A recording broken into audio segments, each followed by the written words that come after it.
اعمال القاده راهم يدخلونا لفرونس فانون، لوبيتال فرونس فانون تاع المهابل، حبوا يجعلوا منا امه تشوف الواقع، تشعر بالواقع، بصح واش تشوف التلفزه العكس. يقول لك لا راك مليح، الدوله تاعك ما كاش احسن منها، القياده عندك قياده رشيده وثوريه. من وقتاش نتحروا من هذا الجهل وهذا الهبال اللي قلت لك حنا راضيين به؟ لا، هذا الجيل الجاهل اللي حكم الجزائر وحاب نرافقوه للمقبره. كاين ناس يفكروا بلي لازم كي يموتوا هما الجزائر تموت بعدهم، ما تبقاش الجزائر.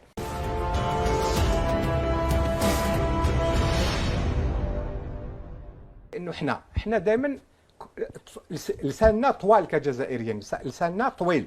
قال المغرب هذا، تونس كيفاش تروح لامريكا، هذا هما يبحثوا على استراتيجيات الدوام في التاريخ.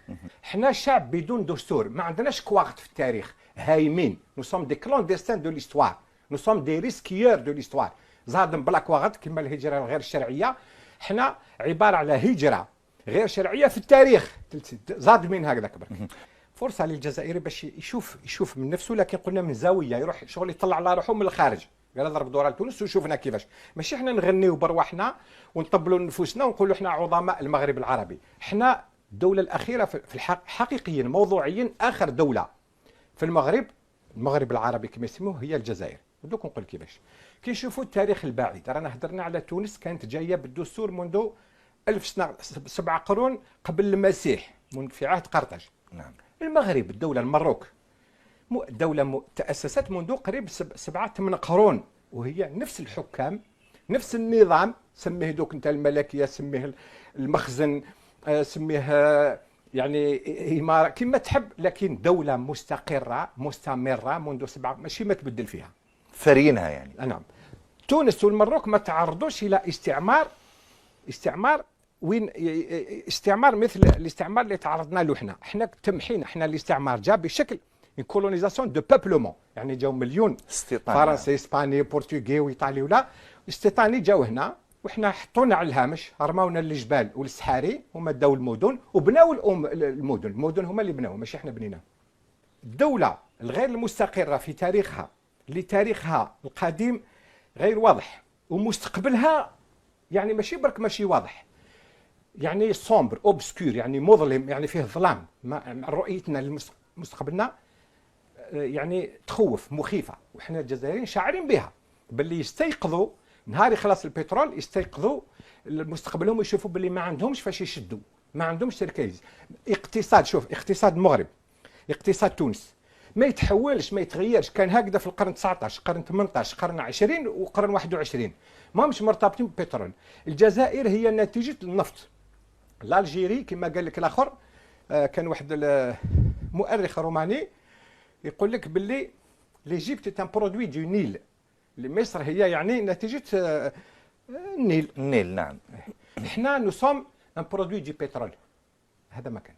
اذا نرجعوا لهذه، دوك تونس برمت هذا العقد، هذا اعطاها ضمانات، كل الضمانات باللي ما كاش دوله غدوه تقدر تعتدي على تونس او تحتل تونس، عندها الستاتيو هذا.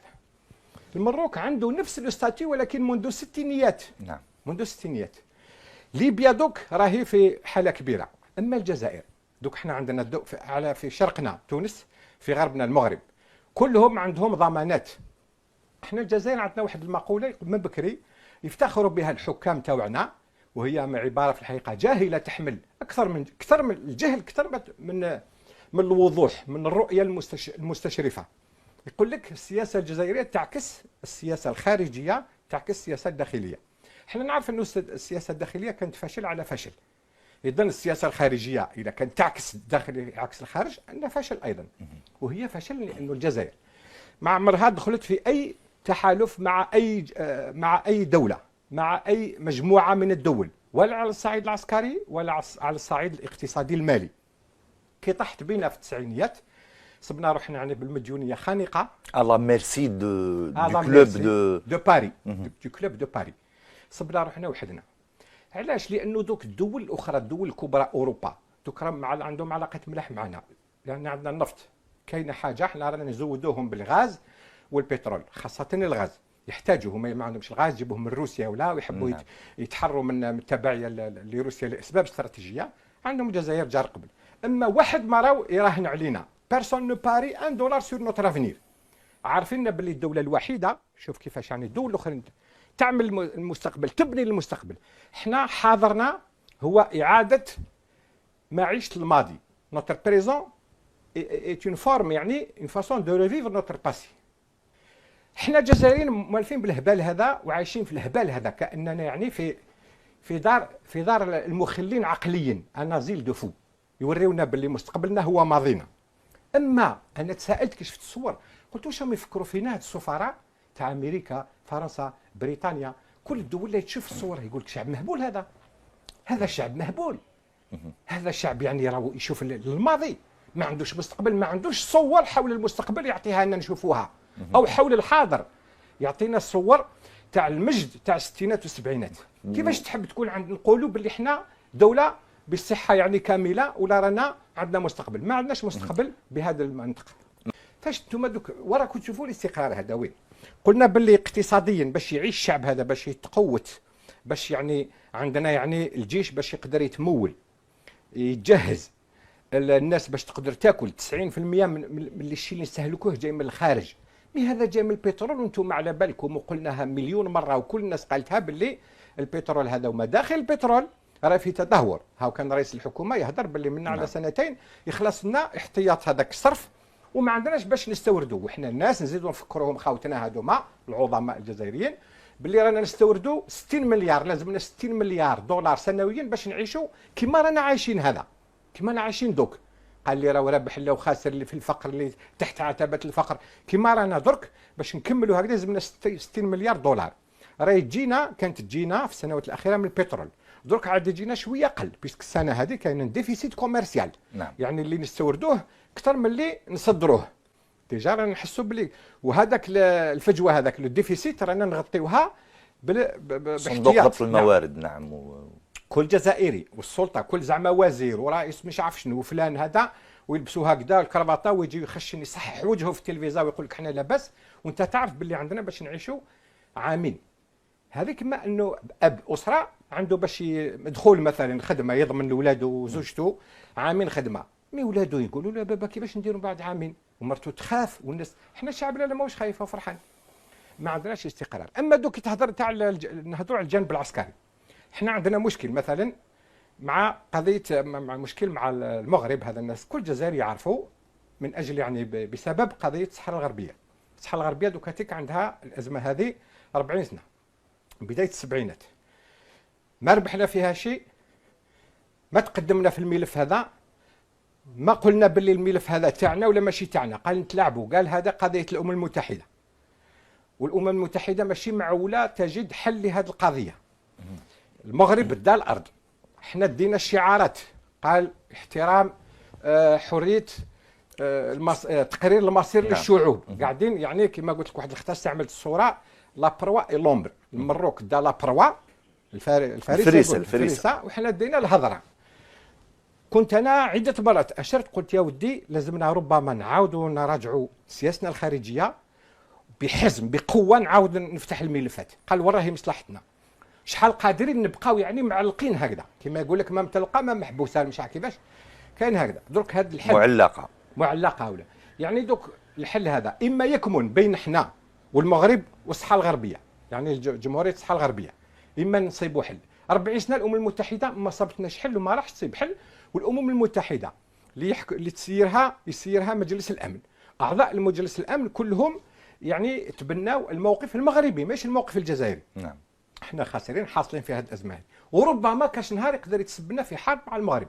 لازم نفتحوا عينينا على الحقائق. دوك احنا دوك شغل الدوله تاعنا قلنا ما شغل ما كاين ملفات يعني دي دوسي ريزيرفي يشوف فيهم رئيس الجمهوريه، الشعب ما عندوش حق يهضر في الاخر. احنا قال عندنا الفاهمين هادو راهم يدبروا في الملفات، هو حاط الملف في الحقيقه حطه تحت الكرسي ما عالج القضيه ما والو، يتخبى في الايام. دائما سياستنا هذاك نتخباو في الايام. قال لك خلي كاش نهار يا خويا ما نقدروش احنا نبقاو في الوضعيات دي بالنسبه للملف هذا، لانه ماشي الملف في حد ذاته برك، قلنا يقدر يتسبب في حرب مع المغرب. احنا درك على غربنا، المروك عنده ستاتيو هذا تاع مومبر اسوسيي، يعني عنده ستاتيو تاع مومبر اسيميلي دو لوطون مع امريكا منذ الابد، منذ الستينات. هو بالمناسبه سيد نور الدين بوكروح، العضويات في لوطون هي عضويات مختلفة يعني. كما دوك الاتحاد الاوروبي مثلا، الاتحاد الاوروبي على الصعيد الاقتصادي عنده ديزاكور داسوسياسيون مع المغرب منذ التسعينيات، مع تونس، وفي بدايه القرن هذا 21 مع الجزائر. يعني شغل شبه كانك عضو، ما راكش مومبر، كاين شروط، راك ان مومبر اسيميلي، عندك ان ستاتيو انترميديير. دونك دوك على غربنا عندنا دوله جارنا عنده تحالف عسكري اقتصادي في كل ما سياسي، هذا المغرب. تونس صبحت كيف كيف. غدوه الله لا يقدر رانا غربا وشرقا، ما نهضرش على جنوبا، ليبيا مهلوكه الحاله، موريتانيا، المالي، النيجر، كلهم الناس كل تعرف باللي راه يعني واش وين راهم مستقبلنا احنا. وزيد احنا بزاف الناس يقول لك احنا دوك عندنا جيش، وجيش متطور، كسب خبره، لكن الجيش هذا منين يجي؟ 99% من التجهيز تاعو جاي من الخارج. كل الاجهزه العسكريه كيدخل عندنا، امريكا عندها القائمه، كل الدول، فرنسا عندها القائمه بالضبط، على بالهم مستوى تاعنا التجهيزي، العتاد اللي عندنا، القدرات العسكريه يعرفوها خير منا ربما، ويعرفوا وين راهي، ويعرفوا قدرتها، وعندهم كل المؤهلات باش هذه القوه العسكريه يقدروا يعني يجعلوا منها ما تتحركش كما داروا مع صدام حسين، مع عندهم لي ساتيليت عندهم. اذا وين راهي هذه الرؤيه الجيوستراتيجيه كيفاش يقولوا الاستشرافيه لمستقبل الجزائر؟ هل احنا، نقول لك، انا قلت لك لو كان الجزائر عرضت على امريكا باش تحصل على لو ستاتيو هذا كما دارت تونس، ما كانوا يقبلوها امريكا. الجزائر هذه قاعده خطرت تشطح على الرجل اليسار ولا اليمين، ما استقرتش يعني سياسيا، ما حددش يعني. احنا الوحيد ما عندنا حتى اتفاقيه ولا عسكريه ولا ماليه ولا اقتصاديه ولا اعضاء في المنظمه العالميه للتجاره، والو. هايمين هكذا قاعدين بفهامتنا بقفازتنا، حاسبين شطاره، هي ماشي شطاره. كيقول لك هذه باللي يعني احنا الجزائر هذا هو محتوى مصطلح الاستقلال، لا راك غلط. اليوم الاستقلال علاش مال هذوك فرنسا، المانيا، بريطانيا، كل الدول الاوروبيه هذوما اللي راهم دوك عددهم يعني راهو قريب 28 اللي داخلين في الاتحاد الاوروبي، هذو يعني ما يعرفوش هما الاستقلال الوطني، يعرفوا خير منا. يعني حب دوك العالم يتكاتل، العالم يعني يتحد، كل واحد يروح وين يصيب يعني مصالحه، الا احنا نبقى وحدنا. يعني مازال حاب تقول سي نور الدين بوكروح انه مازلنا سجناء، اوني توجور دي زوتاج ولا دي بريزونيي دو كونسيبت، يعني دو كونسيبت تاع الستينات والسبعينات اللي كانوا في الستينات غالطين، ماشي محسوب قدامه برك، من البدايه كنا غالطين.